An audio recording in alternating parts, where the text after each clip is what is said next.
શાલોમ, good evening, praise the lord. પ્રભુના નામને ધન્યવાદ હો, પ્રભુના નામને મહિમા હો. આજે આખો દિવસ પ્રભુએ આપણને બધાને સાચવ્યા, સંભાળ્યા અને સાંજના સમયે આપણા ઘરોમાં એકત્ર કર્યા અને અત્યારે શાંતિ આપી છે. તેના માટે પ્રભુનો આભાર માનીએ છીએ. પ્રભુનું વચન આપણે સમજવાના માટે અને શીખવાના માટે એકત્ર થયા છે, ત્યારે પ્રભુની સમક્ષતામાં આપણે જઈએ અને પ્રાર્થના કરીએ. પ્રભુ, અમે તમારી સમક્ષ અમારી આંખો ઊંચી કરીએ છીએ, કેમ કે તમે જીવતા ઈશ્વર છો, તમે સહાય કરનાર ઈશ્વર છો. અને એટલા માટે પ્રભુ અમે અમારા કાન તમારી સમક્ષ ખુલ્લા કરીએ છીએ, અમારા હૃદયો તમારી સમક્ષ ખુલ્લા કરીએ છીએ. તમે બોલો, અમે સાંભળવાને માટે તૈયાર છે. તમામ અંધકારની સત્તાઓ આ જગ્યા ઉપરથી, અમારી જાતો ઉપરથી, આ સમય ઉપરથી, આ સિસ્ટમ ઉપરથી ઈસુના નામમાં હું તોડી નાખું છું. પ્રભુ પવિત્ર આત્માદેવ, તમે હવે પછીનું સંચાલન તમે કરો, તમે અગુવાઈ કરો અને તમે અમને દોરોને ચલાવો. અમારા જીવનો તમારા હાથમાં સોંપીએ છીએ. હું જબળ પાત્રને પણ તમારા હાથમાં સોંપું છું. મારી નિર્બળતામાં તમારું સામર્થ્ય પ્રગટ થાય એવું થવા દેજો. દરેક ડિસ્ટર્બ કરનાર બાબતોને ઈશ્વરના નામમાં અમે તોડી નાખીએ છીએ. પ્રભુ, તમારા હાથમાં સોંપાઈ જતા હવે પછીનું સંચાલન તમારા હાથમાં સોંપતા અમારી પ્રાર્થના ઈસુ પ્રભુના નામમાં ગુજારી છે. માટે સાંભળો અને અમારો સ્વીકાર કરો બાપ. આમેન.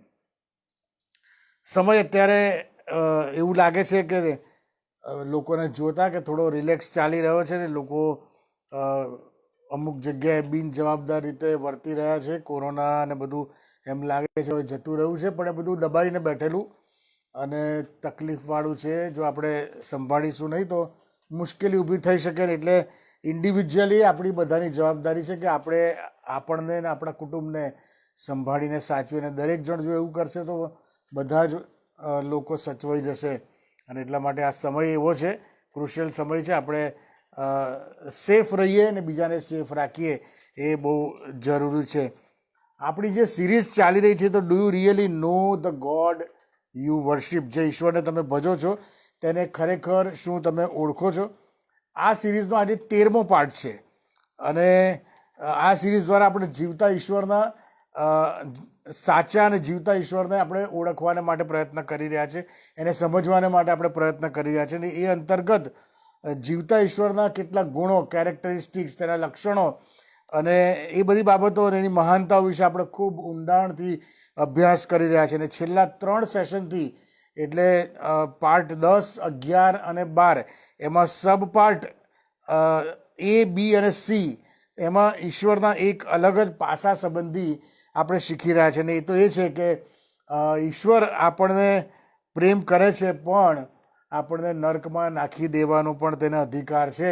તેનો અર્થ એમ કે ન્યાય એ ઈશ્વરનું પ્રાઇમ પાસું છે. જેમ આપણે ગઈ વખતે શીખી ગયેલા કે પ્રેમ ને દયા અને પવિત્રતા જ પાસા છે એના મુખ્ય, એમ ન્યાય પણ છે. અને ન્યાય, જસ્ટિસ જ્યાં છે એ ત્યાં પનિશમેન્ટ પણ છે. એ બધી બાબતો આપણે શીખવા જઈ રહ્યા છે. એટલે પાર્ટ C, સબ પાર્ટ C જોયું હતું. અને આવતી વખતે, આજે નહીં પણ આવતી વખતે આપણે સબ પાર્ટ D આપણે વિસ્તારથી જોવાના છે. પરંતુ એ પહેલાં સાચા અને જીવતા ઈશ્વરની એક ખાસ આગવી, અજોડ અને યુનિક બાબત આજે આપણે જોવાના છે. અને જેથી કરીને એ જ્યારે સમજીશું તો પછી આપણને સબ પાર્ટ D, એટલે આગળના જે અમુક બીજા પાર્ટ હશે એ આપણને સમજ પડવામાં સહેલાઈ પડશે. અને જે અજોડ બાબત છે, જે આપણે જોવાના છે, એ તો છે આજનો આપણો જે ટોપિક છે, resurrected and living God, none other than Jesus Christ. પુનરુત્થાન પામેલો જીવંત ઈશ્વર ઈસુ ખ્રિસ્ત સિવાય બીજો કોઈ નહીં. આપણે આ જ સિરીઝના અગાઉ કેટલાક પાર્ટ્સમાં જોઈ ગયા હતા કે બાઇબલ એવું કહે છે કે પૃથ્વી પર અને આકાશમાં એવા તો કેટલાય દેવો અને કેટલાય પ્રભુઓ છે, પણ આપણો તો એક જ દેવ એટલે બાપ, અને આપણો તો એક જ પ્રભુ એટલે ઈસુ ખ્રિસ્ત છે. તો આપણો આ પ્રભુ અન્ય દેવતાઓથી કઈ રીતે જુદો અને અલગ કે યુનિક છે, એ બાબતો આપણે આ સિરીઝ દ્વારા, આજે 13મો પાર્ટ છે સિરીઝનો, આપણે પ્રથમથી લઈને અત્યાર સુધીમાં પ્રભુ ઈસુ ખ્રિસ્તના જુદા જુદા પાસાઓ દ્વારા પ્રભુ ઈસુ ખ્રિસ્ત, જીસસ અમોંગ્સ અધર ગોડ્સ, એ કેવી રીતે અલગ છે એ આપણે શીખવા પ્રયત્ન કરી રહ્યા છે. અને એટલા માટે આપણે આ સિરીઝનું નામ રાખ્યું છે કે શું તમે ખરેખર જેને ભજો છો તેને તમે ઓળખો છો? Do you really know the God you worship? અન્ય ધર્મની માન્યતાઓ પ્રમાણે પૃથ્વી ઉપર કરોડો દેવી દેવતાઓના અવતારો અને પીર પૈગંબરોની ભક્તિ ને પૂજા ને આરાધના અને ઈબાદત થાય છે આ પૃથ્વી ઉપર. પરંતુ આમાંના ઘણા બધા સો કોલ્ડ આવા અવતારો અને દેવી દેવતાઓ ક્યાંથી આવ્યા અને એમનું ઉદ્ભવ સ્થાન શું છે એની સચોટ અને સાચી માહિતી આપણને ક્યાંય જોવા મળતી નથી. એ ઉપરાંત આવા દેવી દેવતાઓના અસ્તિત્વ વિશેની કેટલીક માહિતીઓ દંતકથાઓ કે વાર્તાઓના સ્વરૂપમાં જોવા મળે છે તથા કેટલાકનું અસ્તિત્વ માણસની કલ્પનાઓ પ્રમાણે અથવા તો તેની જરૂરિયાત મુજબ ઉદ્ભવ પામેલું હોય છે આવા સોકોલ્ડ અવતારો કે દેવી દેવતાઓનું અસ્તિત્વ. અને આ સિવાય જો તમે ઇતિહાસ તપાસો તો કેટલાક મહાપુરુષો, સંત પુરુષો, રાજા મહારાજાઓ કે પૈગંબરો એમના જીવનકાળ દરમિયાન એમણે કરેલી કેટલીક સેવા અથવા તો સમાજ ઉપયોગી સારા કાર્યોના લીધે સમયાંતરે લોકો તેમને શું કહેવાય આરાધ્ય તરીકે પૂજવાની શરૂ કરી, દેવ તરીકે તેમને પૂજવા લાગ્યા કે એમની ભક્તિ કે આરાધના કે ઇબાદત કરવા લાગ્યા. પરંતુ હકીકતમાં તેઓ પણ એક મનુષ્ય જ હતા, પણ સમય જતાં લોકો તેમને દેવી તરીકે અથવા તો દૈવી અવતાર તરીકે તેમને પૂજવા લાગ્યા. અને તેથી જ્યારે બાઇબલનો ઈશ્વર તેની સનાતન યોજના પ્રમાણે માનવ સ્વરૂપે આ પૃથ્વી ઉપર તારણની યોજના લઈને આવ્યો ત્યારે આ યોજનાથી અજાણ એવા આપણા અન્ય ધર્મી ભાઈ બહેનોને એવું લાગ્યું કે ઈસુ ખ્રિસ્તને એ પણ એક અવતારી પુરુષ છે અથવા તો એક સંત પુરુષ કે પૈગંબર છે અથવા તો ઈશ્વરનો મેસેન્જર છે એવું એ લોકો માનવા લાગ્યા. કારણ કે તેઓ જાણતા ન હતા, આપણે જાણીએ છીએ એ પ્રમાણે એ જાણતા ન હતા કે આ જીવંત અને સર્વશક્તિમાન ઈશ્વર પોતે દેવ હોવા છતાં તેણે દેવ સમાન હોવાને પકડી રાખ્યું ન હતું, પણ દાસનું રૂપ ધારણ કરીને એટલે કે માણસના આકારમાં પ્રગટ થઈને તેણે વધસ્તંભના મરણને એ આધીન થયો હતો. આ બાબત એવો સમજતા ન હતા. જે બાઇબલ વાંચે છે, જે પ્રભુને ઈસુને ઓળખે છે એમને ખબર છે, પણ આપણા જે વિદર્ભી ભાઈ બહેનો છે એમને આ ખબર નથી કે ઈશ્વર પોતે એ સમજી શક્યા નહોતા કે સર્વસમર્થ ઈશ્વર પોતે મનુષ્ય રૂપે આવીને પોતાના સર્જેલા મનુષ્યો માટે પોતાનું બલિદાન આપીને માનવ દેહમાં મરણ સહન કરી શકે. આવું એમને એ કલ્પના બહારની વસ્તુ છે કે ઈશ્વર આવીને માણસને માટે મરે. એવું સાંભળવા મળે છે કે પાપીઓને મારવાને માટે દેવ અવતાર લે છે, ઈશ્વર અવતાર લે છે. પણ આપણા ત્યાં જુદું છે. આપણે તો કહે છે કે પાપીઓને મારવાને માટે નહીં, પણ પાપીઓને તારવાને માટે ઈશ્વર અવતાર લઈને આવે છે, માણસનું રૂપ સ્વરૂપ લઈને એ આવે છે. અને એ આપણા વિધર્મી ભાઈ બહેનોની કલ્પના બહારની વસ્તુ છે, એમને એ ખ્યાલ કદાચ ના આવી શકે ને એટલા માટે એ આપણી ફરજ છે કે આપણે એ બધી બાબતો જે આપણા સાચા ને જીવતા ઈશ્વરનું સબળ પાસું જે સત્ય, સનાતન સત્ય છે એ આપણે પ્રગટ કરીએ. અને એટલા માટે જે આ ઈશ્વર જે છે એણે આવું કેમ કર્યું કે પોતે માણસનું સ્વરૂપ લઈને આપણા ઉપર પ્રેમ પ્રગટ કરીને એ આવીને મરણ સહન કર્યું. શા માટે ઈશ્વરે આવું કર્યું?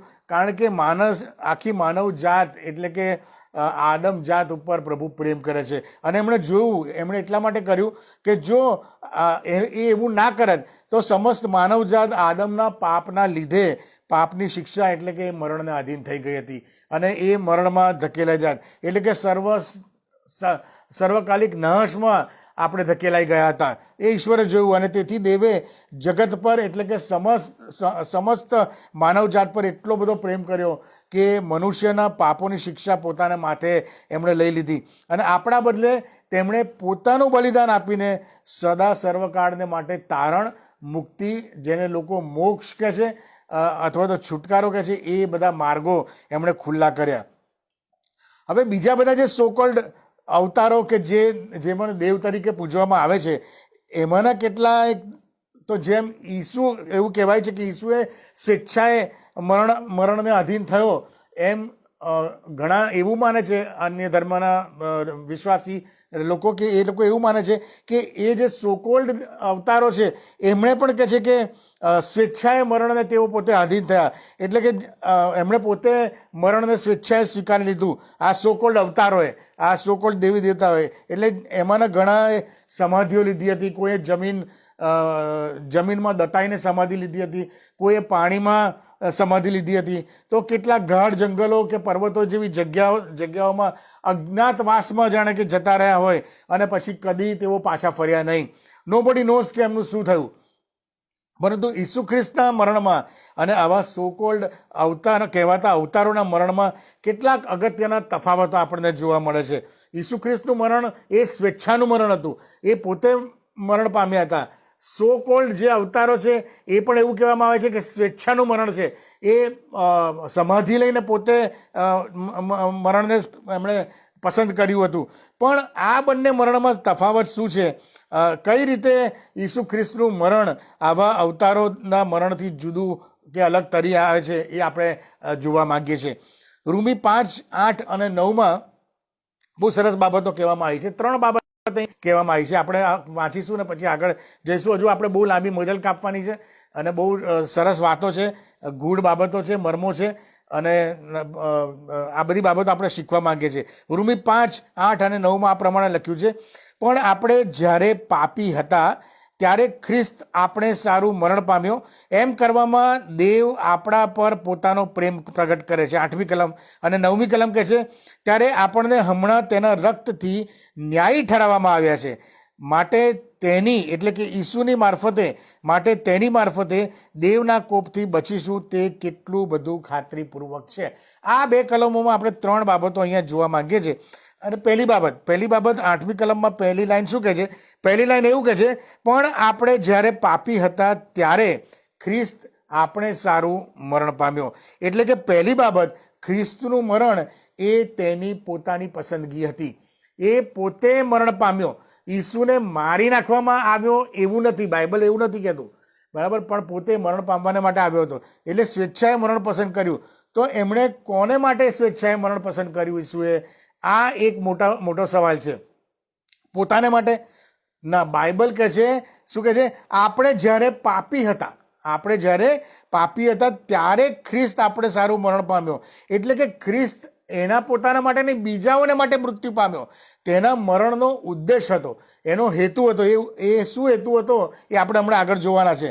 But there was a specific reason or a particular plan behind the death of Jesus Christ. ઈસુ ખ્રિસ્તના મરણ પાછળ એ બહુ સ્પેસિફિક કારણ હતું, રીઝન હતું. બટ ઓન અધર હેન્ડ, બીજી બાજુ આ જે કહેવાતા સો કોલ્ડ અવતારો છે અથવા તો જે સંત પુરુષો કે જે પોતે દેવી દેવતાઓ મનાઈ રહ્યા છે કે જે આ પૃથ્વી પર આવ્યા અવતાર તરીકે, એ મહાપુરુષો જેમણે સ્વેચ્છાએ મોત સ્વીકાર્યું, મરણ સ્વીકાર્યું, એટલે કે સમાધિઓ લીધી કે પોતાનું બલિદાન આપ્યું, એ અને અજ્ઞાતવાસમાં જતા રહ્યા, એમના મૃત્યુનો ઉદ્દેશ શું હતો?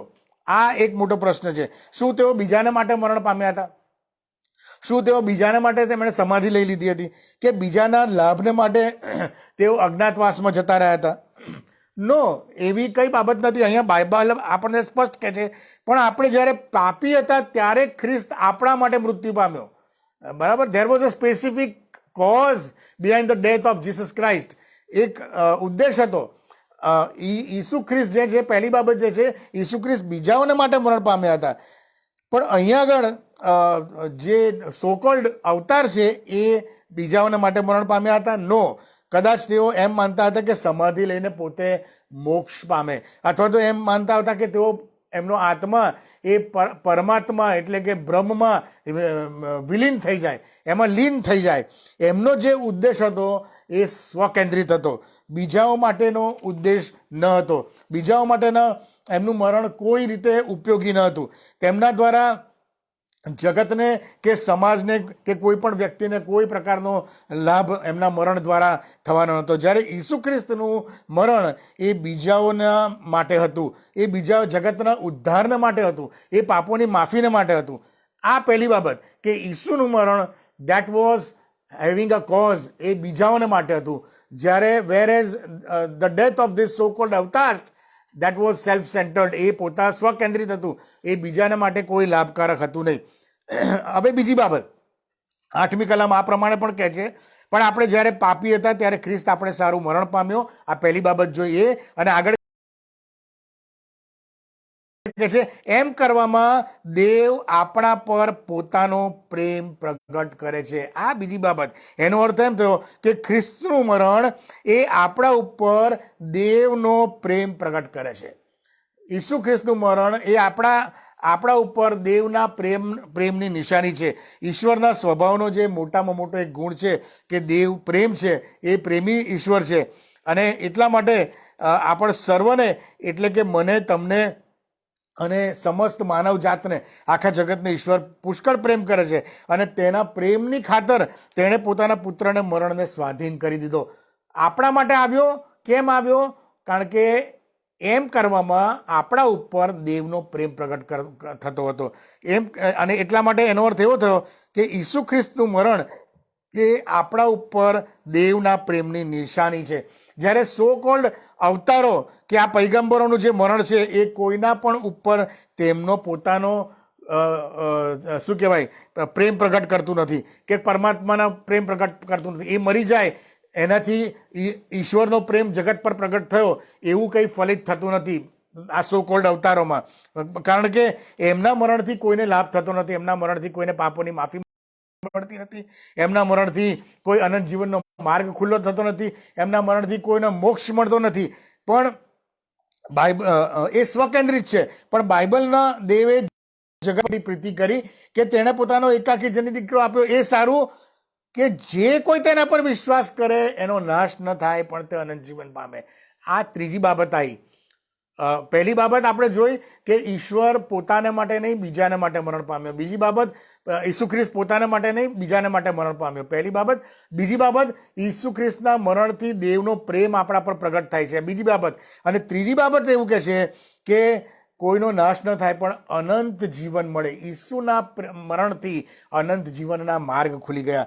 ખ્રિસ્ત આપણે સારું મૃત્યુ કેમ પામ્યો? એનો ઉદ્દેશ શું હતો? કારણ કે આપણે પાપી હતા અને આપણા પાપના લીધે મરણની શિક્ષામાં આપણે બંધાયેલા હતા. આ બહુ ધ્યાનથી સાંભળજો. આ બહુ જ અજાયબ જેવી વાતો છે, બહુ ગૂઢ મર્મો છે, અઘરી વાતો છે સમજવામાં. પણ જ્યારે તમે સમજી જશો ને ત્યારે તમે પ્રભુ પ્રત્યે એટલા બધા તમે મજબૂત થશો અને એટલું બધું તમે પ્રભુને અંદરથી ઓળખશો કે આમ એકાકાર થઈ જશો. તમને એમ લાગે કે મારા ઈશ્વર, મારા ઈસુ ખ્રિસ્ત સિવાય બીજો કોઈ જીવતો ઈશ્વર નથી. અને દેટ ઇઝ ફોર શ્યોર.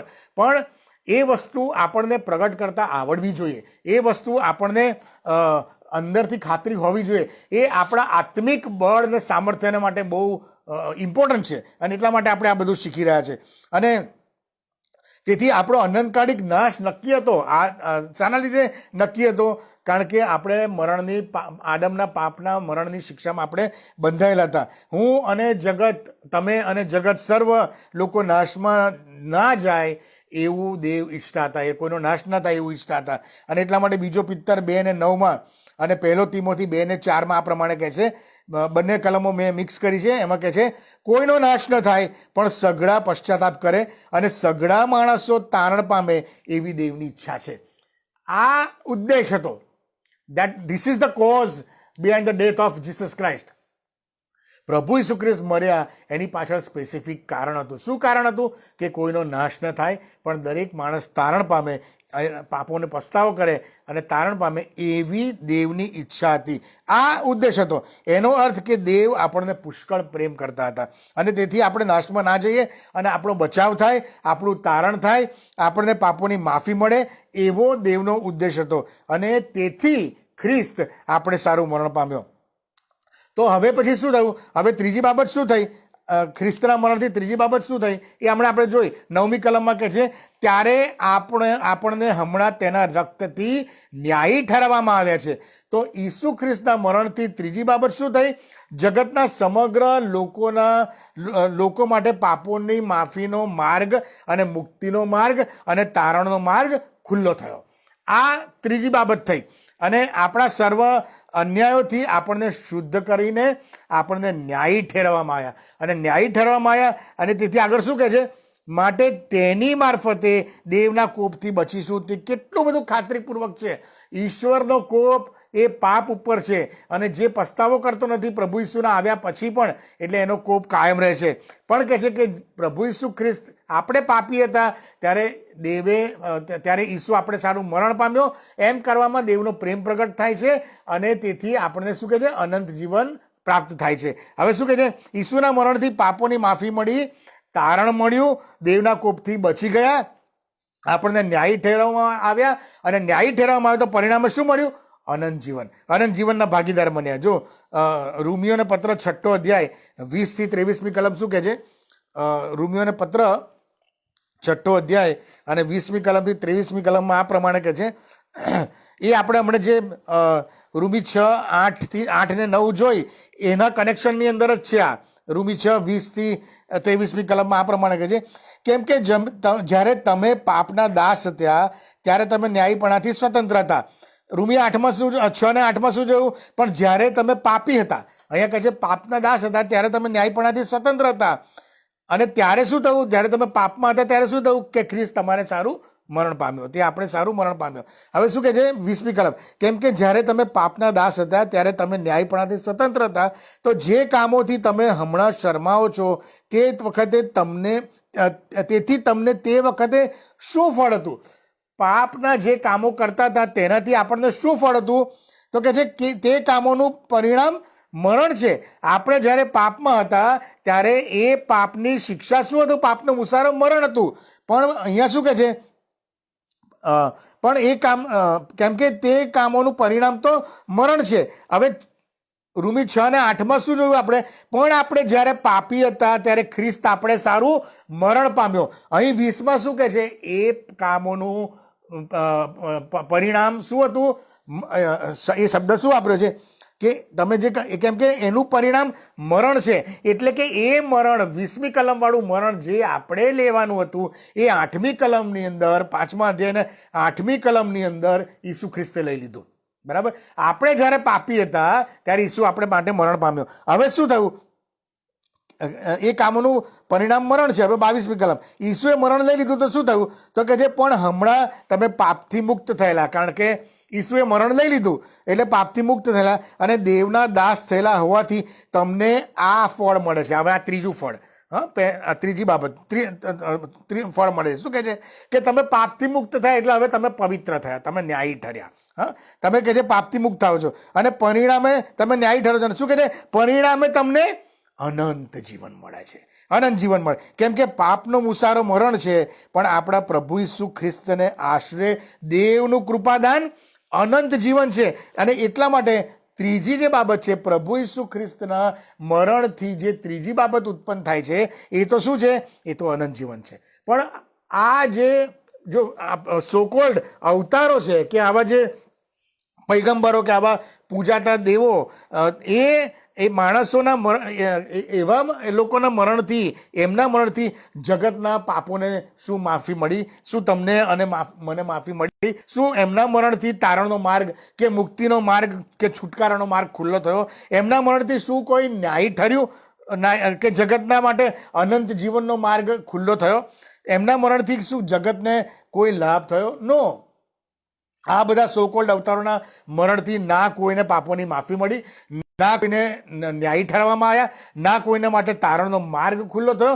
અને તેથી એ લોકો પોતે પણ એમને માનનારા જે લોકો અવતારો કહેવાય છે સોકોલ્ડ, એ પોતે અને એમને માનનારા બધા જ અનંત જીવનથી વંચિત રહ્યા. Because they don't know the system of eternal life કેવી રીતે ઓપ્ટેન થાય છે. બરાબર? એ પેલે બીજી માન્યતામાં રહ્યા અને એટલા માટે કહે છે કે એ બધા અનંત જીવનથી વંચિત રહ્યા અને મરણના, અનંતકાળના મરણના જોખમમાં આવી પડ્યા. અને તેથી તેમનામાં આદમના પાપની શિક્ષા કાયમ રહી. આદમના પાપની શિક્ષા એટલે કે અનંતકાળનું જે મરણ છે એ કાયમ રહ્યું. એટલે ત્રણ બાબત અહીંયા આગળ શું થઈ? પહેલી બાબત કહે છે કે ઈસુ એ તમારી ને મારી માટે મરણ પામ્યો. આપણે જ્યારે પાપમાં ફસાયેલા હતા ત્યારે આ સોકોલ્ડ જે અવતારો છે એ બીજા કોઈની માટે મરણ નહીં પામ્યા. એ એમનું મરણ એમના પોતાના મુક્તિને માટે, મોક્ષને માટે હતું, અથવા તો એમના પરમાત્મામાં વિલીન થઈ જવાને માટે હતું.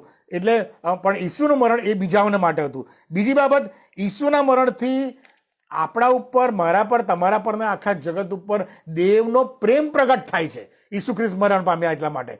આ જે સોકોલ્ડ અવતારો છે એમના મરણથી, એમની સમાધિ લેવાથી કે એમના સ્વેચ્છાના બલિદાનથી કોઈના ઉપરનો પ્રેમ પ્રગટ થતો નથી. એનાથી કોઈને પ્રેમ મળતો નથી કે કંઈક લાભ થતો નથી. અને ત્રીજી બાબત છે કે ઈસુના મરણથી પાપોની માફી અને અનંત જીવનનો માર્ગ ખુલ્લો થયો, તારણનો માર્ગ ખુલ્લો થયો. આ જે સોકોલ્ડ અવતારો છે એમના મરણથી કોઈ અનંત જીવનનો માર્ગ ખુલ્લો થયો નહીં, તારણનો માર્ગ ખુલ્લો થયો નહીં. તો અહીંયા પ્રશ્ન એમ થાય કે કેમ ફક્ત ઈસુના મરણથી જ પાપોની માફી મળે અને બીજા કોઈ આવા સોકોલ્ડ દેવી કહેવાતા દેવી દેવતાઓ કે એવા અવતારોના મરણથી પાપોની માફી ના મળે? એનું બહુ મોટું કારણ છે, બહુ એક ઠોસ અને પાવરફુલ એનું રીઝન છે. દુનિયામાં બીજા અન્ય ધર્મી લોકો એવું ભલે કે ઈસુ ખ્રિસ્ત પણ એક અવતારી પુરુષ જ હતા, અથવા તો એ પણ એક પૈગંબર હતા કે સંત હતા કે પ્રોફેટ હતા કે મહાત્મા હતા, અથવા તો ઘણા લોકો એવું કહે છે કે he is a messenger of God but he is not a god. ઘણા ધર્મમાં એવું કહેવાય છે કે પ્રભુ ઈસુ ખ્રિસ્ત જે છે એ ઈશ્વર નથી, પણ એ તો ઈશ્વરના મેસેન્જર છે. એ લોકો એવું માને છે કે ઈસુ ઈશ્વર નથી, એ અવતારી વ્યક્તિ છે, એ પૈગંબર છે. પરંતુ બીજા બધા સોકોલ્ડ આ દેવી દેવતાઓ જે અવતારી પુરુષો કે પૈગંબરો અને ઈસુ ખ્રિસ્ત વચ્ચેનો જે મોટો અને જબરજસ્ત જે પાવરફુલ ડિફરન્સ છે, તફાવત છે, એ શું છે ખબર છે? બીજા બધા જે સોકોલ્ડ કહેવાતા અવતારો છે અને પૈગંબરો છે એ આ પૃથ્વી પર જન્મ કે અવતાર લઈને આવ્યા તો ખરા, એમણે લીધું, બધાએ માન્યું કે ભાઈ આ અવતારી પુરુષ છે કે આ અવતાર લઈને આવ્યા, પણ એ જ્યારે મૃત્યુ પામ્યા એ પછી એ ફરી કદી પણ પાછા સજીવન થઈ શક્યા નહીં. જેટલા પણ અત્યાર સુધી અવતાર આવ્યા એ ફરી કદી પણ પાછા સજીવન થઈ શક્યા નહીં. મરણ એમને ભરખી ગયું. એમના મરણ પછી એ સદાને માટે એમનું અસ્તિત્વ વિલીન થઈ ગયું. નો વન નોઝ કે મૃત્યુ પછી એમનું શું થયું.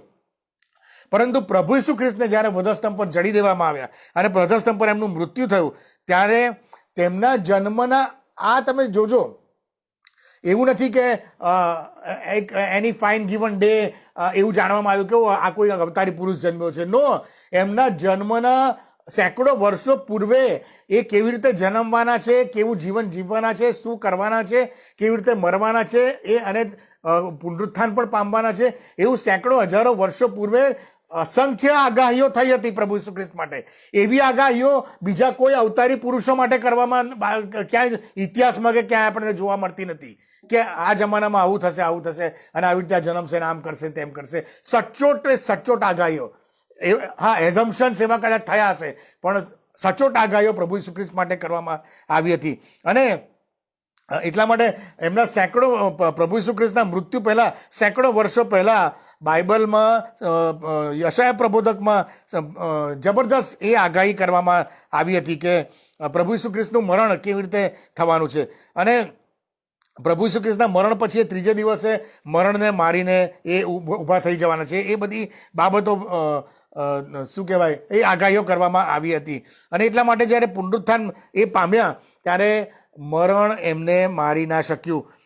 પ્રભુ ઈસુ ખ્રિસ્ત જ્યારે વધસ્તંભ ઉપર જડીને એમને મારી નાખવામાં આવ્યા અને એમનું મૃત્યુ એમના શું કહેવાય જન્મ પૂર્વેના સેંકડો વર્ષો પહેલાં બાઇબલમાં જે આગાહીઓ ભવિષ્યવાણીઓ કરી હતી એ જ પ્રમાણે, એક્ઝેક્ટ એ જ પ્રમાણે એ ત્રીજે દિવસે મરણમાંથી ઊભા થઈ ગયા અને ફરીથી સજીવન થઈ ગયા. એ પુનરુત્થાન પામ્યા. મરણ એમને મારી ના શક્યું, મરણ એમને સદાને માટે ભરખી ના જઈ શક્યું, મરણ એમને સદાને માટે બાંધી ના જઈ શક્યું, અને મરણ એમને સદાને માટે એના બંધનમાં ના રાખી શક્યું. પરંતુ એ પોતે મરણને મારીને ઊભા થઈ ગયા. This is the difference.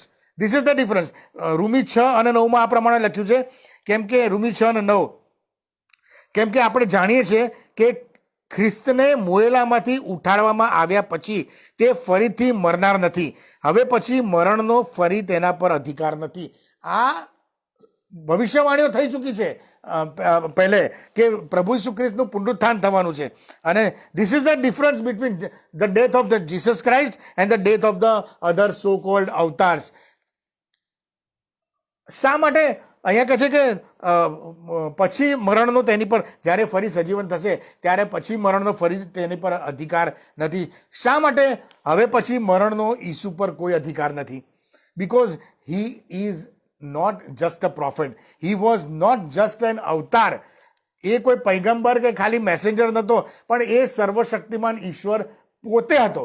આકાશો, સમુદ્રો, બ્રહ્માંડ અને સમસ્ત સૃષ્ટિનો સર્જનાર પોતે મનુષ્ય બનીને એ આવ્યો હતો. સાચા, ખરા અને જીવતા ઈશ્વરની શરૂઆત હોતી નથી અને તેનો અંત પણ હોતો નથી. He is eternal, infinite God. આદિ તથા અંત એ પોતે છે. આલ્ફા તથા ઓમેગા એ પોતે છે. પ્રથમ તથા છેલ્લો એ પોતે છે. એ હતો, એ છે અને એ સદા સર્વકાળ ઈશ્વર રહેવાનો જ છે. Resurrected and living God, none other than Jesus Christ. પુનરુત્થાન પામેલો જીવતો ઈશ્વર ઈસુ ખ્રિસ્ત સિવાય બીજો કોઈ નથી. આપણે ખ્રિસ્તીઓ તરીકે એક બાબત છે ને, વધારે પડતું ઇમ્પોર્ટન્સ આપે છે. હા, એ ઇમ્પોર્ટન્ટ છે, નો ડાઉટ. પણ ખ્રિસ્તીઓ તરીકે આપણે ઈસુના મરણને સામાન્ય રીતે ઇન જનરલ વધારે પડતું ઇમ્પોર્ટન્ટ આપીએ છીએ. દુઃખી પુરુષને, દર્દનો અનુભવી, લાચારને, નિસહાય એવા ઈસુને આપણે વધારે પ્રગટ કરીએ છીએ.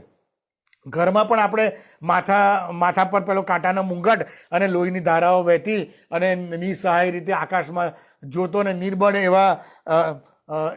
એવા કોઈ અજાણ વ્યક્તિનો ફોટો ઈસુ સમજીને આપણે મૂકીએ છીએ. જુઠ્ઠા ખ્રિસ્તનો ફોટો. એ ખ્રિસ્ત નથી, એ તો કોઈ બીજો માણસ છે. એનો ફોટો મૂકીને આપણે એને આંખોથી એને જોઈને પ્રભુ ઈસુ કરીએ છીએ. પણ આપણે આપણા ઘરમાં પુનરુત્થાન કબરમાંથી નીકળતા પરાક્રમી ઈસુને કેમ આપણે નથી મૂકતા આપણા ઘરમાં? કેમ આપણે એનો ફોટો નથી મૂકતા? એવું તમે કોઈ ઘરમાં જો કે કબરમાંથી પરાક્રમ સહિત પ્રભુ ઈસુ ખ્રિસ્ત પુનરુત્થાન પામીને નીકળેલો. એ આપણું સામર્થ્ય છે, એ ખરું આપણું બળ છે. મરણને મારીને જીવતો થઈ ગયેલા ઈસુને પ્રગટ કરો ને. પુનરુત્થાન પામેલા પરાક્રમી ઈશ્વરને પ્રગટ કરો ને. જેને મરણ બાંધી ના શક્યું એવા સામર્થ્યવાન ઈસુને પ્રગટ કરો ને. આપણે કેમ પેલા લાચારને અને એ જે ઇમેજ છે ને એના લીધે જગત ઈસુને બહુ સામાન્ય રીતે જગતે અને અન્ય વિશ્વાસના લોકો એને લઈ લીધો છે. પણ જે પાવરફુલ બાબત છે એ તો પુનરુત્થાન છે. That is unique. કોઈ બીજો નથી પુનરુત્થાન પામ્યો પ્રભુ ઈસુ ખ્રિસ્ત સિવાય. આ પૃથ્વી પર, આકાશમાં અને પૃથ્વી તળે એવો બીજો કોઈ ઈશ્વર નથી થયો કે જે પુનરુત્થાન પામીને આજે જીવંત ઈશ્વર હોય. That is only Jesus Christ. એના સિવાય બીજો કોઈ નથી. એ આપણું સામર્થ્ય છે. આપણા ખ્રિસ્તીઓનું એ જ સામર્થ્ય છે. આપણા આત્માનું એ જ સામર્થ્ય છે. એ સામર્થ્ય આપણે ભૂલી જઈએ છીએ અને પેલી નિર્બળ બાબતોને આપણે લઈને, હા એ જરૂરી છે, નો ડાઉટ, પણ that is not only the thing. જે બીજી બાબત છે એ તો બહુ પરાક્રમી બાબત છે અને એ તો સામર્થ્યવાન બાબત છે. પૃથ્વી ઉત્પન્ન થઈ ત્યારથી લઈને અત્યાર સુધી ભલભલા ચમરબંધી કહેવાતા અવતારો અને દેવી દેવતાઓને બધા આવી ગયા અને મરણ એમને ભરખી ગયું. એમની હસ્તી સમાપ્ત થઈ ગઈ. પણ મરણની હસ્તીને નેસ્તનાબૂદ કરનાર તો એક જ પેદા થયો. મરણને ભરખી જનાર તો એક જ પેદા થયો. મરણને મારીને ફરીથી સજીવન થનાર અને જીવતો રહેનાર અને ફરીથી કદી ના મરનાર એવો તો એક જ પેદા થયો. અને એ તો તમારો અને મારો જીવતો અને સામર્થ્યવાન ઈશ્વર પ્રભુ ઈસુ ખ્રિસ્ત. પુનરુત્થાન પામેલો જીવતો ઈશ્વર ઈસુ ખ્રિસ્ત સિવાય બીજો કોઈ નહીં. Resurrected and living God, none other than Jesus Christ. આજનો આપણો આ ટોપિક છે. ઈસુના મરણ કરતાં તેના પુનરુત્થાનમાં વધારે આપણો વિજય છે. ઈસુના મરણ કરતાં તેના પુનરુત્થાનમાં વધારે ગૌરવ છે. ઈસુના મરણ કરતાં તેના પુનરુત્થાનમાં વધારે સામર્થ્ય છે. અને ઈસુને જ્યારે વધસ્તંભ પર જડી દેવામાં આવ્યો ત્યારે એમ લાગતું હતું કે ખલાસ, બધું પતી ગયું. શૈતાન પણ ખુશ થઈ ગયો હશે એ વખતે. એને એમ થયું હશે કે કેવો આને મેં પતાવી દીધો. પણ જ્યારે ત્રીજે દિવસે ઈસુ પુનરુત્થાન પામીને પરાક્રમ સહિત ત્રીજા દિવસે જ્યારે સજીવન થઈને કબરમાંથી બહાર આવ્યો ત્યારે શૈતાનના મોતિયા મરી ગયા અને એની હાર થઈ અને મરણ પોતે મરી ગયું. Death itself died. જ્યારે પ્રભુ ઈસુ ખ્રિસ્ત પુનરુત્થાન પામીને કબરમાંથી બહાર નીકળ્યા. વધસ્તંભ પર તો એમ લાગ્યું કે ઈસુ મરી ગયો. ના, મરણને મારીને પુનરુત્થાન પામ્યો ઈસુ. મરણને મારી નાખ્યું. કોણે મરણને માર્યું આજ સુધી આ પૃથ્વી ઉપર? નોબડી. કોઈ અવતાર નહીં, કંઈ નહીં. Only Jesus Christ. Only Jesus Christ. અને તેથી 1 કોરિન્થી 15 અને 57 લખ્યું છે, અરે મરણ તારો જય ક્યાં, અરે મરણ તારો ડંખ ક્યાં. જો ઈસુનું પુનરુત્થાન ના થયું હોત તો તમે વિચારો તો આ બીજા બધા જે સો કોલ્ડ દેવી દેવતાઓ કે અવતારો છે ને એમની લાઈનમાં પ્રભુ ઈસુ ખ્રિસ્ત પણ ઉભા રહ્યા હોત. એ પણ એક જ લાઈનમાં ઉભા રહ્યા હોત. No, but that is a different scenario now. Jesus is not amongst them. Jesus is separated, is set apart, is a unique. He is one and only, none other than Jesus Christ, only Jesus Christ. અને એટલા માટે શું કહે છે, જો પુનરુત્થાન ના થયું હોય તો શું થાય? એ બહુ ગજબ બાબતો, બિહામણી બાબતો લખી છે. કોરંથીઓને પહેલો પત્ર ને 15મો, આ બધી બાબતો બહુ અગત્યની છે. અને આપણી પાસે સમય નથી એટલે હું બહુ સમજાવીશ નહીં, પણ તમને વાંચી જવું છે એ બધી બાબતો. પહેલો કોરંથી 15મો અધ્યાય 12મી કલમથી શું કહે છે? હવે ખ્રિસ્ત મુએલામાંથી ઉઠ્યો છે એમ પ્રગટ કરવામાં આવે છે. તે છતાં તમારામાંના કેટલાક એમ કહે છે કે મુએલાનું પુનરુત્થાન નથી. પણ જો મુએલાનું પુનરુત્થાન નથી તો ખ્રિસ્ત પણ ઉઠ્યો નથી. અને જો ખ્રિસ્ત ઉઠ્યો નથી તો અમારો ઉપદેશ વ્યર્થ છે અને તમારો વિશ્વાસ પણ વ્યર્થ છે. તમે વધસ્તંભ પર વિશ્વાસ કરો, પણ જો ખ્રિસ્ત ઉઠ્યો નથી તો વધસ્તંભનો વિશ્વાસ વ્યર્થ છે. આ બાઇબલ કહે છે, હું નથી કહેતો. તમારો વિશ્વાસ પણ વ્યર્થ છે. અને પછી કહે છે, અને દેવ વિશે અમે જુઠ્ઠા સાક્ષી ઠરીએ છીએ, કારણ કે અમે દેવ વિશે એવી સાક્ષી પૂરી કે તેણે ખ્રિસ્તને ઉઠાડ્યો. પણ જો મુએલા ઉઠતા નહીં હોય તો તેણે ઉઠાડ્યો નથી. કેમ કે જો મુએલાનું પુનરુત્થાન નથી તો ખ્રિસ્ત પણ ઉઠ્યો નથી. અને જો ખ્રિસ્તને ઉઠ્યો નથી તો તમારો વિશ્વાસ વ્યર્થ છે. હજી સુધી તમે તમારા પાપમાં છો અને પાપમાં જ મરશો. આ ભયંકર બાબત છે. વળી ખ્રિસ્તમાં જેઓ ઊંઘી ગયેલા છે તેઓ પણ નાશ પામ્યા છે. જો ખ્રિસ્ત પુનરુત્થાન પામ્યો નથી તો સો કોલ્ડ અવતારો પુનરુત્થાન પામ્યા નથી. એટલે આમાં જે લખ્યું છે ને એ બધું એપ્લાય થઈ રહ્યું છે. ત્યાં પાપમાં જ છે, નાશમાં જ છે, એ બધું એપ્લાય થઈ રહ્યું છે. પણ ખ્રિસ્ત પુનરુત્થાન પામ્યો છે એટલે તમે અને હું પાપમાં નથી, તમે અને હું નાશમાં નથી. એ પુનરુત્થાન. સો પુનરુત્થાન, resurrection is a powerful element, most powerful element on this entire બ્રહ્માંડ, આખા યુનિવર્સની અંદર. એના સિવાય પાવરફુલ એલિમેન્ટ બીજું કોઈ નથી. એ પુનરુત્થાન પામેલો ઈશ્વર, that is the powerful element given unto you and me in this world. અને પછી શું કહે છે આગળ? શું કહે છે? વળી ખ્રિસ્તમાં જેઓ ઊંઘી ગયેલા છે તેઓ પણ નાશ પામ્યા છે. જો આપણે કેવળ આ જિંદગીમાં ખ્રિસ્ત પર આશા રાખી હોય તો સર્વ માણસો કરતાં આપણે વધારે દયા અને પાત્ર છે. કેટલી ભયંકર બાબતો, કેટલી ગજબની બાબતો લખે છે. અને પછી આગળ શું કહે છે? 20મી ને 22મી કલમમાં શું કહે છે? પણ હવે તમારી અને મારી માટે ગજબની વાત છે. શું કહે છે? પણ ખ્રિસ્ત તો મુએલામાંથી ઉઠ્યો છે. એનો અર્થ શું? તો he is not in the line of so called avatars. He is set apart. એ યુનિક છે, એ અલગ છે. બીજા બધા મુએલામાંથી નથી ઉઠ્યા, પણ ખ્રિસ્ત તો મુએલામાંથી ઉઠ્યો છે. અને શું કહે છે? અને તે ઊંઘી ગયેલાઓનું પ્રથમ ફળ છે. કેમ કે માણસ દ્વારા એટલે કે આદમ દ્વારા મરણ થયું, માટે માણસ દ્વારા એટલે કે ઈસુ ખ્રિસ્ત દ્વારા, બીજા આદમ દ્વારા મુએલાનું પુનરુત્થાન પણ થયું. કેમ કે જેમ આદમ દ્વારા સર્વ મરે છે તેમ જ વળી ખ્રિસ્ત દ્વારા સર્વ સજીવન થશે. ઈસુ ખ્રિસ્તમાં પુનરુત્થાનથી હવે ઈસુ ખ્રિસ્તના પુનરુત્થાનથી હવે ખરી શરૂઆત થઈ. હવે શું કહેવાય? ખરો ખેલ તો હવે શરૂ થયો. અનંત જીવનનો માર્ગ તો ઈસુ ખ્રિસ્તના પુનરુત્થાન પછી ખુલ્લો થયો. સ્વર્ગના દ્વાર તો ઈસુ ખ્રિસ્તના પુનરુત્થાન પછી ઉગાડવામાં આવ્યા, ત્યાર સુધી તો બંધ હતા. નહીં તો અત્યાર સુધી તો આદમથી લઈને ઈશ્વરના પુનરુત્થાન સુધી જેટલા લોકો નિયમશાસ્ત્ર પ્રમાણે શુદ્ધ અને પવિત્ર જીવન જે જીવતા હતા તેઓ તેમના પાપોનું મુક્તિ મૂલ્ય ચૂકવાઈ જાય અને કોઈ આવીને તેમને સ્વર્ગીય ધામમાં લઈ જાય એની રાહ જોઈને તેઓ ક્યાં બેઠા હતા? એમને ક્યાં રાખવામાં આવતા હતા? લાજરસને ક્યાં મૂકવામાં આવ્યો હતો? પારાદેશની અંદર. પ્રભુ ઈસુએ મરતા છોડને શું કીધેલું? આજ તમારી સાથે સ્વર્ગમાં હોય છે એવું કીધેલું. આજ તમારી સાથે પારાદેશમાં હોઈશ. આ પારાદેશમાં રાખવામાં આવેલો. જો પારાદેશ, સ્વર્ગ અને પારાદેશ, હાડેશ અને નર્ગ, આ ચારેય બાબતો એ જુદા જુદા છે, અલગ છે. અને એ વિશે આપણે આવતા સેશનની અંદર જોવાના છે. એ આજનો સબ્જેક્ટ નથી. જેઓનું પારાદેશમાં જેઓ છે અને મુક્તિ મૂલ્ય જેમનું ચૂકવાઈ જાય એવી રાહ જોઈને બેઠા હતા, એઓને પુનરુત્થાન પામ્યા પછી ઈસુએ જાતે જઈને ત્યાં જાહેર કર્યું. શું જાહેર કર્યું? કે તમારું હું મુક્તિ મૂલ્ય વધસ્તંભ પર ચૂકવાઈ ગયું છે. હું તમારા માટે મૃત્યુ પામ્યો હતો અને હવે હું ફરીથી સજીવન થયો છું. તો ચાલો કે છે તમારા માટે સ્વર્ગના દ્વાર ખુલ્લા થઈ ગયા છે. અને એટલે યોહાન 14 અને 2 થી 3 કલમ એમાં શું કહે છે? પ્રભુ આ જ સંદર્ભની અંદર વાત કરે છે. એ કલમ હું તમને બહુ સમજાવવાનો નથી, આપણે નેક્સ્ટમાં લેવાના છે. પણ એ કલમમાં શું કહે છે? યોહાન 14:2-3 કેમ કે હું તમારા માટે જગા તૈયાર કરવાને જાઉં છું. ક્યાં જગા તૈયાર કરવાને? આ સ્વર્ગીય જગ્યા તૈયાર કરવાને માટે જઉં છું. અત્યાર સુધી તો પ્રભુ ઈસુ ખ્રિસ્તના મરણ પહેલા, પુનરુત્થાન પહેલા પારાદીસમાં રહેતા હતા, પણ કહે છે હું તમારા માટે જગા તૈયાર કરવાને માટે જાઉં છું, અને જો હું જઈને તમારા માટે જગા તૈયાર કરીશ તો હું પાછો આવીશ અને તમને મારી પાસે લઈ જઈશ, જેથી જ્યાં હું છું ત્યાં તમે પણ રહો. પ્રભુ ઈસુ ખ્રિસ્તનું, ઈશ્વરનું રાજ્યાસન ક્યાં છે? પારાદેશમાં છે કે સ્વર્ગમાં છે? એ સ્વર્ગમાં છે. સ્વર્ગ અને પારાદાઈસ, દેટ ઇઝ ડિફરન્ટ થિંગ. બરાબર? એ આપણે એનીવેઝ એ આપણો મુદ્દો નથી, આપણે એ જોવાના નથી અત્યારે. એ નેક્સ્ટ પાર્ટમાં આપણે જોઈશું. અત્યારનો આપણો મુદ્દો છે પુનરુત્થાન પામેલો ઈશ્વર, પ્રભુ ઈસુ ખ્રિસ્ત, ધ રિઝરેક્ટેડ ગોડ જીસસ ક્રાઇસ્ટ. વધસ્તંભનું મરણ એ તારણના સિક્કાની એક બાજુ છે, વધસ્તંભનું મરણ. અને વધસ્તંભનું મરણના સિક્કાની બીજી બાજુ જે છે એ તો પુનરુત્થાન છે. એક બાજુ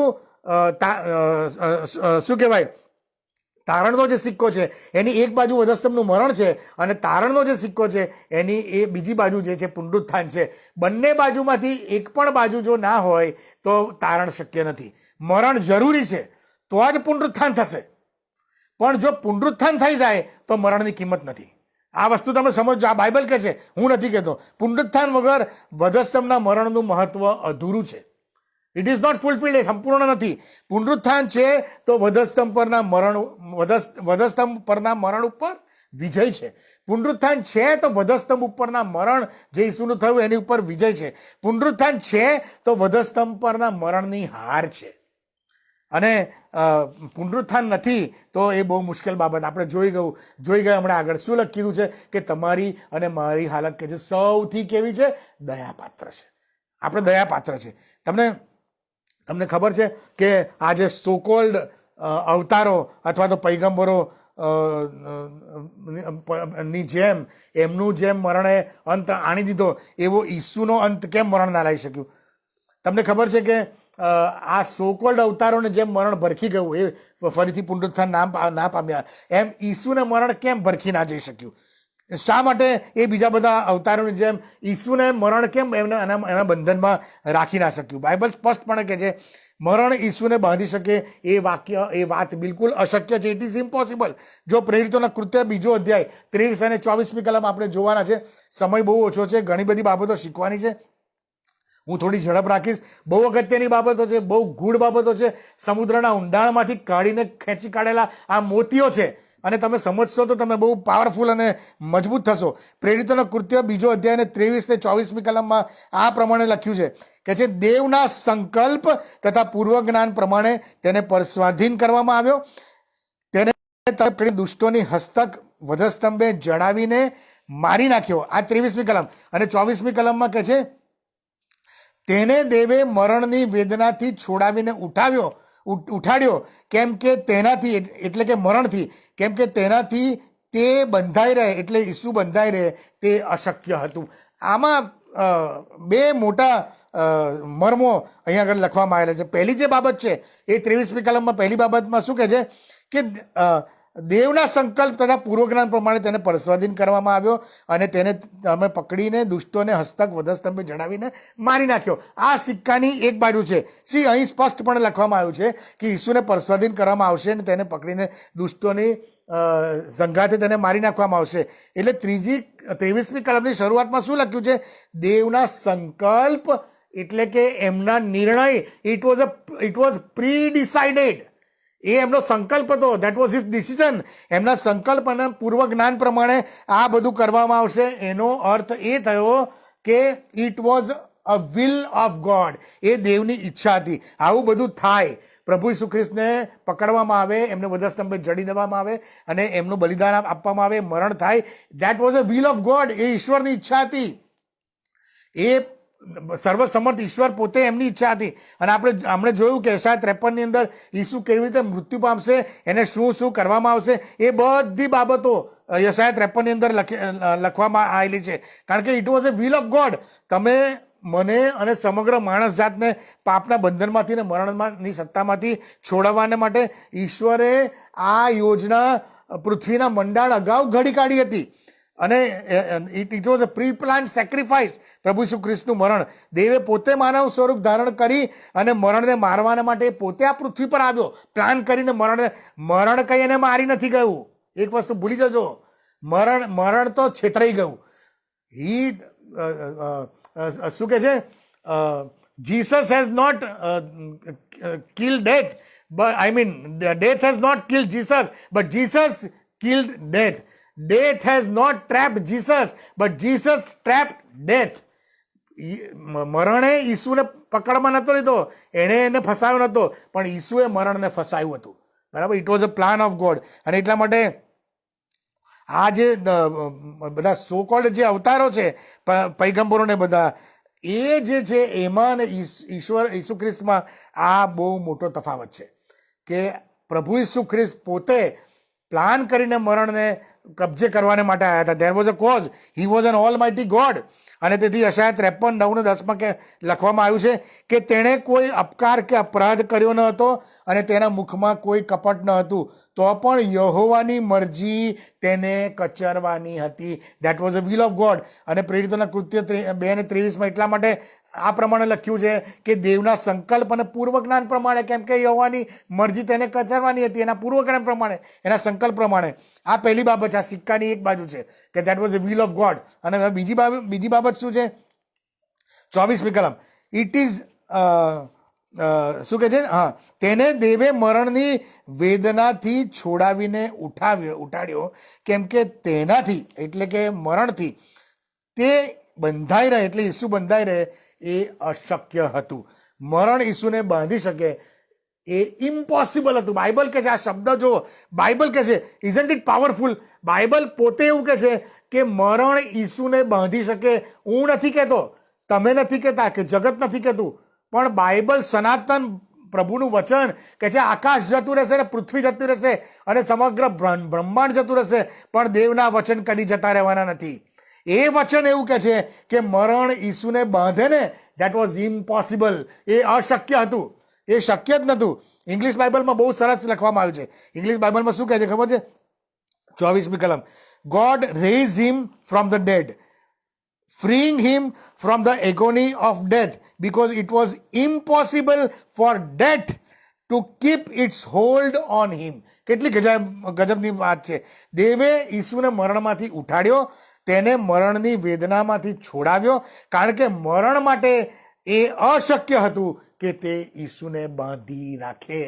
પણ સો કોલ્ડ અવતારો અને જે બીજા બધા સંત પુરુષોના બધા જે છે, એ મરણ તેમને બાંધી રાખે, એ ના બાંધી રાખે એ અશક્ય નહોતું.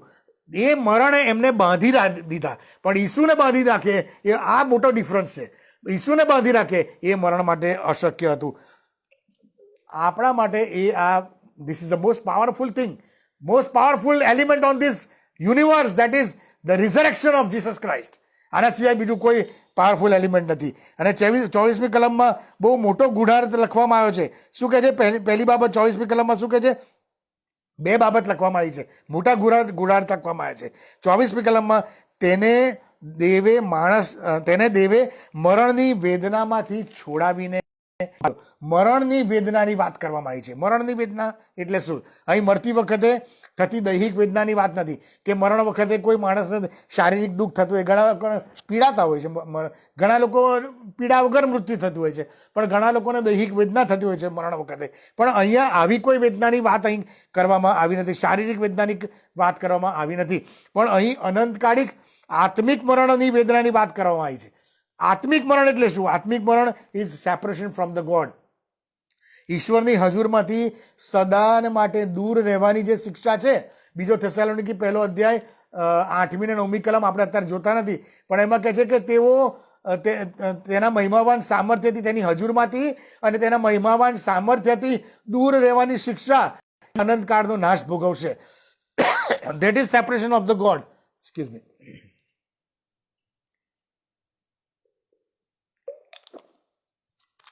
That is separation from the God. એ ઈશ્વરની હજુરમાંથી એ દૂર રહેવાની શિક્ષા છે.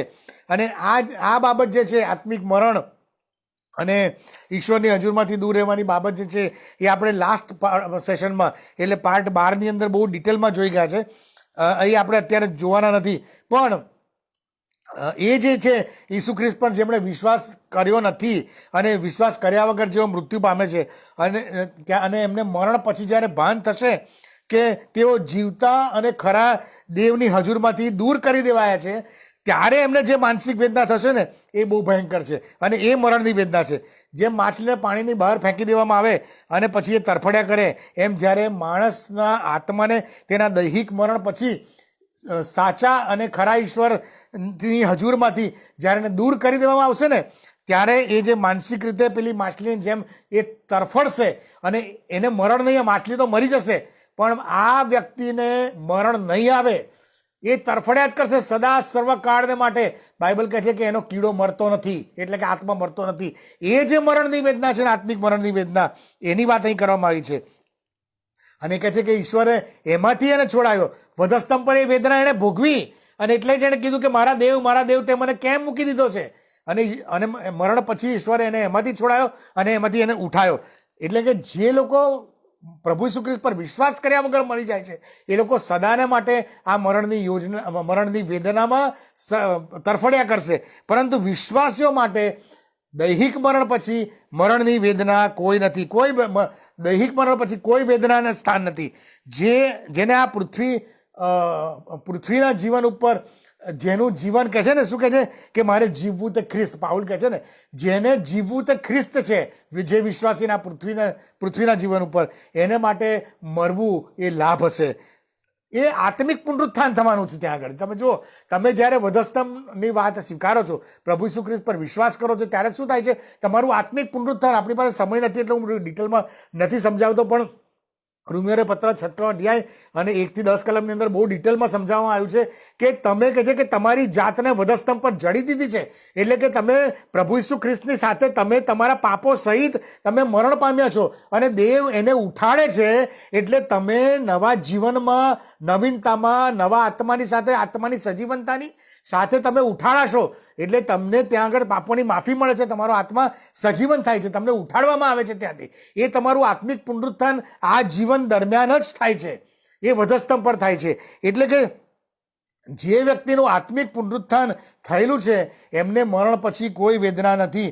પરંતુ જે વ્યક્તિ, અવિશ્વાસી વ્યક્તિ, જેણે પ્રભુ ઈસુ ખ્રિસ્ત પર વિશ્વાસ કર્યો નથી અને જેમનું આ પૃથ્વી પરનું જીવન એ ખ્રિસ્તમય નથી, પાપોમાં જીવન જીવેલા છે, એમનું આ પૃથ્વી પરનું પોતાનું જીવન મન ફાવે તેમ એમણે જીવ્યું છે, ખ્રિસ્તનો સ્વીકાર કર્યો નથી. અને એટલા માટે આદમના પાપથી આવેલી મરણની શિક્ષા જે છે એ તેમનામાં કાયમ રહે છે. એમનું આત્મિક પુનરુત્થાન થતું નથી. જે લોકો પ્રભુ ઈસુ ખ્રિસ્ત પર વિશ્વાસ કરે છે તેમનું આત્મિક પુનરુત્થાન થાય છે. એટલે આદમના પાપોની શિક્ષા દૂર થઈ જાય છે અને આત્મામાં નવા કરાય છે. પણ આ લોકો જે પ્રભુનો સ્વીકાર કરતા નથી, એમનામાં પેલું મરણ રાજ કરે છે. કયું? આદમ દ્વારા પાપની શિક્ષાવાળું મરણ. કારણ કે એમનું આત્મિક પુનરુત્થાન થતું નથી, એટલે કે તેઓ મરણમાં જીવે છે અને તેથી તેમના દૈહિક મરણ પછી પણ આ આત્મિક મરણ તેમનામાં રાજ કરે છે, તેમનામાં કાયમ રહે છે. અને એટલા માટે તેઓ સદાકાળ, દૈહિક મરણ પછી પણ તેઓ સદાકાળ આત્મિક મરણમાં જ રહેશે. આ પહેલી બાબત છે કે જે વ્યક્તિનું પૃથ્વી ઉપરનું આ જીવન આત્મિક પુનરુત્થાન થતું નથી, તેનામાં આત્મિક મરણ કાયમ રહે છે અને તેથી દૈહિક મરણ પછી એનામાં આત્મિક મરણની વેદના સદા સર્વકાળ સુધી એને બાંધીને રાખશે, એ રહેશે. આ પહેલી બાબત છે. હવે બીજી બાબત 24મી કલમમાં આગળ બીજી એક બહુ જબરદસ્ત બાબત લખવામાં આવી છે અને એ બાબત તો છે કે એ બાબત ઈસુ ખ્રિસ્તને બીજા બધા સોકોલ્ડ અવતારો કે પૈગંબરો કરતાં એકદમ એ અલગ તરી આવે છે એનાથી. એને 24મી કલમમાં આગળ આ પ્રમાણે લખ્યું છે. શું કહે છે? તેને દેવે મરણની વેદનામાંથી છોડાવીને ઉઠાવ્યો, કેમ કે તેનાથી એટલે મરણથી તે બંધાઈ રહે તે અશક્ય હતું. ઇંગ્લિશ બાઇબલમાં કહે છે કે because it was impossible for death to keep its hold on હિમ.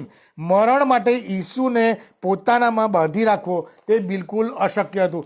શા માટે ઈસુને પોતાના મરણ માટે અશક્ય હતું? જો એ આપણે સમજવા માંગીએ છીએ. અને બાઇબલ કહે છે કે પાપનો મુસારો મરણ છે, અને આપણા બધામાં એટલે કે સમસ્ત માનવ જાતમાં આદમનું પાપ વસેલું છે. આપણે હમણાં જોયું તે આગળ હમણાં જોયું એ પ્રમાણે. અને તેથી આદમના પાપની શિક્ષા એટલે કે આત્મિક મરણ પણ આપણને વારસામાં મળેલું છે. બાઇબલ શું કહે છે? જો રોમિયોને પત્ર 5મો અધ્યાયના 12મી કલમમાં, તે માટે જેમ એક માણસથી જગતમાં પાપ પેઠું ને પાપથી મરણ, આ વારસામાં આવ્યું છે આપણને. અને સઘળાએ પાપ કર્યું, તેથી સઘળામાં માણસોમાં મરણનો પ્રસાર થયો. આ દરેક માણસ પૃથ્વી બની ત્યારથી લઈને આદમે પાપ કર્યું એ પછીથી અત્યાર સુધી આ વસ્તુ છે કે દરેક માણસમાં આદમના પાપ દ્વારા બધામાં પાપ પેઠું અને પાપ દ્વારા મરણ પેઠું. એટલે કે આદમના લોહી દ્વારા સર્વ મનુષ્ય જાતમાં આદમના પાપ દ્વારા મરણે પ્રસાર કર્યો. પણ શું ઈસુ ખ્રિસ્તના લોહીમાં આદમનું પાપ હતું? ઈસુ ખ્રિસ્તને ના વારસામાં આદમનું પાપ એમને મળ્યું હતું? નો, એ આદમનું પાપ એમને નહોતું મળ્યું. કેમ નહોતું મળ્યું? કારણ કે ઈસુ ખ્રિસ્તનો બાપ કોણ હતો? યુસફ હતો? નો, ઈસુ ખ્રિસ્તનો ગર્ભ યુસફના સ્પર્મથી, યુસફના શુક્રાણુથી નહોતો થયો. ઈસુ ખ્રિસ્ત યુસફ અને મરિયમના સમાગમથી ઉત્પન્ન નતા થયા. પણ ઈસુ ખ્રિસ્તનો ગર્ભ તો પવિત્ર આત્માના આચ્છાદનથી થયો હતો. એ યુસફ તો એનો પાલક પિતા હતો, પણ પ્રભુ ઈસુ ખ્રિસ્તનો પિતા તો આકાશમાંનો દેવ હતો. આથી એમનો સાચો બાપ જે છે એ આકાશમાંનો બાપ હતો. અને તેથી ઈસુ ખ્રિસ્તમાં એના શરીરમાં યુસફનું લોહી દોડતું નહોતું. તેથી તેમનામાં આદમનું પાપ વારસામાં તેમને નહોતું આવ્યું. અને એથી એ પાપની શિક્ષા એટલે કે આત્મિક મરણ તેમનામાં રાજ કરતું નહોતું. હવે આ બાબત અત્યારે હું ડિટેલમાં નહીં સમજાવું, કારણ કે આ series do you really know the God you worship, આપણે જે 13મો પાર્ટ છે એ આ સિરીઝના 3જા પાર્ટની અંદર મેં આ બાબત કેમ પ્રભુ ઈસુ ખ્રિસ્તના લોહીમાં આદમનું પાપ ને એના મરણની શિક્ષા આવતી નથી એ બહુ ડિટેલમાં મેં એમાં સમજાવી છે 3જા પાર્ટની અંદર આ સિરીઝમાં. એટલે અત્યારે હું એ ફરી રિપીટ કરતો નથી. અને જો તમે 3જો પાર્ટ જેનો ટોપિક છે ઇમાનુએલ, દેવ આપણી સાથે, એ તમે જોશો, સાંભળશો તો તમને સમજ પડશે કે આદમના પાપનો વારસો એ પ્રભુ ઈસુ ખ્રિસ્તમાં કેમ નહોતો આવ્યો. હવે જ્યારે વધસ્તંભ ઉપર ઈસુ ખ્રિસ્તે સમસ્ત માનવ જાતના પાપોનો ભાર પોતાને માથે લીધો, ત્યારે ત્યાં એક શબ્દ વાપરવામાં આવે છે કે બાઇબલની અંદર શું લખવામાં આવ્યું છે કે તે પાપરૂપ થયો. એ પાપરૂપ થયો એટલે કે યશાયા 53:6 સ્પષ્ટપણે લખ્યું છે કે યહોવાએ તેના પર આપણા સર્વના પાપનો ભાર મૂક્યો. એનો અર્થ એવો થયો કે આપણા બધાના પાપો તે ઊંચકતો હતો. He was bearing. એ પાપી નતો. હી વોઝ નોટ સિનફુલ. એ પાપી નતો, પણ એણે બીજા બધાના પાપોનો ભાર એણે ઉચક્યો હતો. He was bearing our sin, but he himself was not a sinner. એ પોતે પાપી નતો, પણ એણે પાપનો ભાર એણે ઊંચક્યો હતો. એણે આખા જગતના પાપોની શિક્ષા આપણા બદલે પોતાના શરીર પર વેઠી, પરંતુ એ પોતે નિષ્પાપ હતો. એ પોતે પાપી નતો. એનો આત્મા એ નિર્દોષ હતો. આત્મામાં નિર્દોષ હતો. અને 2 કોરિન્થી 5:21 અંદર એટલા માટે આ કલમ લખવામાં આવી છે કે આ બાબત પર સ્પષ્ટપણે લખવામાં આવી છે. શું કહે છે? આપણે તેનામાં દેવના ન્યાયરૂપ થઈએ માટે જેણે પાપ જાણ્યું નહોતું તેને આપણે વાસ્તે તેણે શું કર્યો? પાપરૂપ કર્યો. He was not a sinner, પણ એને પાપરૂપ કર્યો. એની પર પાપનો ભાર મૂક્યો. પાપનો ભાર મૂકવો અને પાપી હોવું એ બંને બહુ ડિફરન્ટ વસ્તુ છે. અને પાપી નતો. આદમના પાપની શિક્ષા મરણ હતી, અને તેથી આપણા સર્વમાં મરણ રાજ કરે છે. પણ ઈસુ ખ્રિસ્તના શરીરમાં આદમના પાપની શિક્ષાવાળું મરણ રાજ કરતું નહોતું, પણ તેનામાં જીવન રાજ કરતું હતું. કારણ કે પ્રભુ ઈસુ ખ્રિસ્ત પોતે શું કહેતા હતા? I am the life and the resurrection. હું જીવન છું. પ્રભુ ઈસુ ખ્રિસ્ત પોતે કહેતા હતા કે આઈ એમ ધ લાઈફ. અને તેથી તેને બાઇબલ કહે છે કે તેથી તેને દેહમાં મારી નાખવામાં આવ્યો. એનો દેહને મારી નાખવામાં આવ્યો, પણ આત્મા મરેલો નથી એનો. પણ કે છે આત્મામાં તેને ઉઠાડવામાં આવ્યો. આત્મા તો એને સજીવન છે. દેહમાં જ્યારે તમારો ને મારો આત્મા, જ્યારે આપણે પ્રભુ ઈસુ ખ્રિસ્ત પર વિશ્વાસ નથી કરેલા, ત્યારે આપણે દેહમાં અને આત્મામાં બંનેમાં મરેલા છે. અને એટલા માટે જો આપણે એ જ અવસ્થામાં મરી જઈએ તો આપણે મરણમાં કાયમ રહે છે. પણ પ્રભુ ઈસુ ખ્રિસ્ત જીવનમાં હતા. એમનો આત્મા મૃત નહોતો, એટલે એમને દેહમાં તો મારી નાખવામાં આવ્યા, પણ આત્મા મરેલો નહોતો, એટલે આત્મામાં એ સજીવન થયા. એમને સજીવન કરવામાં આવ્યા. This is very difficult to understand, but this is the powerful શું કહેવાય પોઈન્ટ. જબરદસ્ત બાબત છે કે જે આપણે સમજી જઈએ ને તો આપણો ઈશ્વર કેટલો મહાન ને સર્વશક્તિમાન અને કેટલો યુનિક છે આપણને ખબર પડે. અને કારણ કે આદમ દ્વારા આવેલું જે મરણ એ ઈસુમાં રાજ કરતું નહોતું, અને તેથી આપણા સર્વનું મરણ એ તો આદમ દ્વારા વારસામાં મળેલા પાપનું મરણ છે. પણ ઈસુનું મરણ તો આદમના પાપનું અને આખા જગતના, એટલે કે મારા, તમારા અને સમસ્ત માનવ જાતના પાપોના માટેના બલિદાનનું મરણ હતું. એ પાપોની શિક્ષાનું મરણ નહોતું. એમણે પાપોની શિક્ષા તમારે ને મારે ભોગવવાની હતી. આદમના પાપની શિક્ષા એમણે નથી ભોગવવાની. એ પાપના એ ભાગીદાર નતા, એ તો તમે ને હું હતા. પણ આપણા બદલે એમણે મરણ વેઠ્યું. એટલે એ મરણ તો એમનું બલિદાનનું મરણ હતું, પાપની શિક્ષાનું મરણ નહોતું. અને એટલા માટે ઈસુના પોતાના પાપોને કોઈ શિક્ષા નું એ મરણ નહોતું. ઈસુના કોઈ પોતાના પાપ નહોતા, એટલે એમને એ પાપોની શિક્ષાનું મરણ એમને ના આવે. ઈસુ તો સંપૂર્ણ પવિત્ર, નિર્દોષ અને નિષ્પાપ હતો. પણ ઈસુના મરણ એ તો બીજાના પાપોની શિક્ષા માટેના બલિદાનનું મરણ હતું. અને તેથી તેનામાં મરણ સદાને માટે રાજ કરે અથવા મરણ તેને પોતાનામાં સદાને માટે બાંધી રાખે, એ બિલકુલ અશક્ય હતું. કારણ કે એ તો બલિદાનનું મરણ હતું. That was not a death of punishment. એ તો બલિદાનનું મરણ હતું. અને એટલા માટે એનો આત્મા સજીવન હતો, કારણ કે એનામાં જીવન હતું. અને તેથી મરણ તેને બાંધી શકે એ અશક્ય હતું. Isn't it powerful? Isn't it amazing? Bible કહે છે કે દેવે તેને મરણમાંથી ઉઠાડ્યો, કારણ કે મરણ તેને બાંધી શકે એ પોસિબલ જ નહોતું. It was impossible. અને તેથી કહેવામાં આવ્યું છે, શું કીધું છે? અરે મરણ તારો જય ક્યાં, અરે મરણ તારો ડંખ ક્યાં. ઈસુના રક્તમાં આદમનું પાપ નહોતું. તેથી આદમના પાપ દ્વારા આવેલી મરણની શિક્ષા એ ઈસુમાં રાજ કરતી નહોતી. અને તેથી શિક્ષાનું જે મરણ છે એને કદી સદાને માટે એ બાંધી શકે એમ હતું નહીં. It was impossible.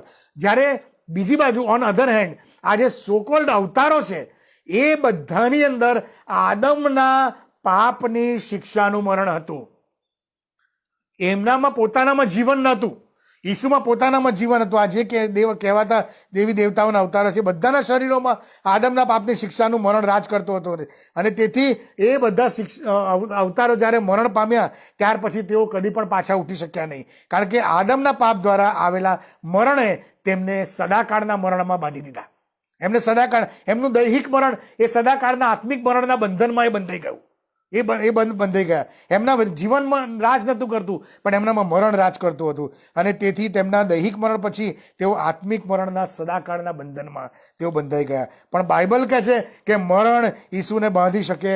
It was impossible. એ અશક્ય હતું કે મરણ ઈસુને બાંધી શકે. પ્રભુ ઈસુ ખ્રિસ્ત એ આ જગતના અન્ય સો કોલ્ડ અવતારો વચ્ચે પ્રભુ ઈસુ ખ્રિસ્ત અને એમની વચ્ચેનો આ સૌથી મોટો તફાવત છે. સૌથી મોટો તફાવત. ઈસુમાં જીવન રાજ કરે છે, તેથી મરણ તેને બાંધી ના શકે. અને એટલે ઈસુ ખ્રિસ્ત મરણ પર વિજય મેળવીને પુનરુત્થાન પામી ફરીથી સજીવન થયો. અને જ્યારે આ જગતના જે સોકોલ્ડ અવતારો છે એમનામાં જીવન નહોતું, પણ મરણ રાજ કરતું હતું. અને તેથી તેમને મરણ ભરખી ગયું. અને તેથી તેમના ઉપર મરણનો વિજય થયો. અને તેથી તેમને સદાકાળને માટે મરણે તેમને બાંધી દીધા. Resurrected and living God, none other than Jesus Christ. પુનરુત્થાન પામેલો અને જીવતો ઈશ્વર પ્રભુ ઈસુ ખ્રિસ્ત સિવાય બીજો કોઈ નથી. ઈસુ ખ્રિસ્તનું મરણ એ એટલું જ આપણી માટે મહત્વનું નથી, પરંતુ ઈસુ ખ્રિસ્તનું મરણની સાથે સાથે એનું પુનરુત્થાન પામીને ફરીથી સજીવન થયું અને ફરીથી કદાપી એ મરનાર નથી, એ આપણી માટે વધારે મહત્વનું છે. જો ઈસુ ખ્રિસ્ત પુનરુત્થાન ના પામ્યો હોત તો તમે, હું અને સમસ્ત માનવજાત એ સદાકાળના મરણના બંધનમાં આપણે જકડાઈ જાત. અને તેથી 1 કોરિન્થી 15મો અધ્યાય 20 ને 22 આ પ્રમાણે લખ્યું છે, પણ ખ્રિસ્ત તો મુએલામાંથી ઉઠ્યો છે. 1 કોરિન્થી 15, 20 અને 22. પણ ખ્રિસ્ત તો મુએલામાંથી ઉઠ્યો છે અને તે ઊંઘી ગયેલાનું પ્રથમ ફળ થયો છે. કેમ કે માણસ દ્વારા મરણ થયું, માટે માણસ દ્વારા મુએલાનું પુનરુત્થાન પણ થયું. કેમ કે જેમ આદમ દ્વારા સર્વ મળે છે, તેમ વળી ખ્રિસ્ત દ્વારા સર્વ સજીવન થશે. આ કલમ આપણે વાંચી એટલે આપણે જે પ્રભુ ઈસુ ખ્રિસ્ત પર વિશ્વાસ રાખીએ છીએ એ ઈસુ ખ્રિસ્ત દ્વારા આપણે સજીવન થવાના છે. અને એટલા માટે રોમીયોને પત્ર 8મો અધ્યાય, અને 5-7 મિનિટમાં પૂરું કરીશ, ટાઈમ બહુ ગયો છે, પણ આ અગત્યની બાબતો છે. રોમીયોને પત્ર 8મો અધ્યાય અને 1 થી 11મી કલમમાં આ પ્રમાણે કહે છે, રોમિયોના પત્ર 8મો અધ્યાયમાં શું કહે છે? આખી બધી કલમો નહીં લઈએ, પણ હું તમને થોડી કલમો વંચાવું છું. 9મી કલમથી, પણ જો દેવનો આત્મા તમારામાં વસતો હોય તો તમે દૈહિક નથી. દેવનો આત્મા તમારામાં ક્યારે વસે? 1લી કલમમાં એવું કહે છે, એ માટે જેઓ ખ્રિસ્ત ઈસુમાં છે તેઓને હવે દંડાજ્ઞા નથી, કેમ કે ખ્રિસ્ત ઈસુમાં જીવનના આત્માનો જે નિયમ છે તેણે મને પાપના તથા મરણના નિયમમાંથી મુક્ત કર્યો છે.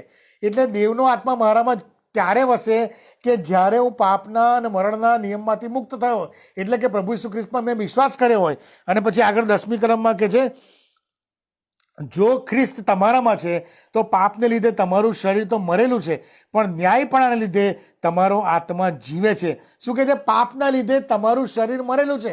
કયા પાપના લીધે? આદમના પાપના લીધે. પણ ન્યાયપણાના લીધે તમારું શું કહે છે? ન્યાયપણ લીધે તમારો આત્મા જીવે છે.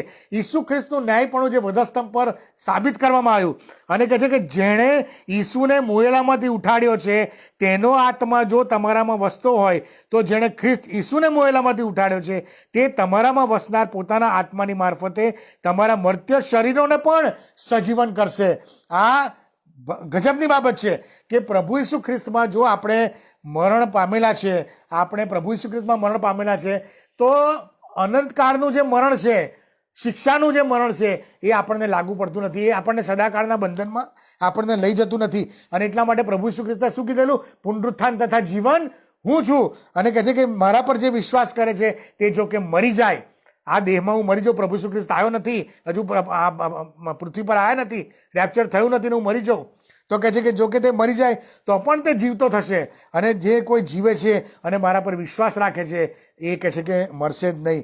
એટલે વાલાઓ, અત્યારે જો આ જીવનમાં તમે પ્રભુ ઈસુ ખ્રિસ્તનો સ્વીકાર કર્યો નથી, અને આ જીવનમાં તમે જો પ્રભુ ઈસુ ખ્રિસ્તને અંગત તારનાર તરીકે તમે સ્વીકાર્યા નથી, તો બાઇબલ સ્પષ્ટપણે પ્રભુ ઈસુ ખ્રિસ્ત પોતે એવું કહે છે, યોહાન 3:3 કહે છે કે હું તમને ખચિત કહું છું કે જો કોઈ માણસ નવો જન્મ પામ્યું નથી તો તે દેવનું રાજ્ય જોઈ શકતું નથી. અને એટલા માટે એ આત્મિક મરણ અને એ મરણનું બંધન અને મરણના બંધનની જે વેદના છે એ બહુ ભયંકર વેદના છે વાલાઓ. અને આ જે ઈસુ ખ્રિસ્ત એ કોઈ અવતારી પુરુષ નથી, એ કોઈ પૈગંબર કે કોઈ મેસેન્જર નથી.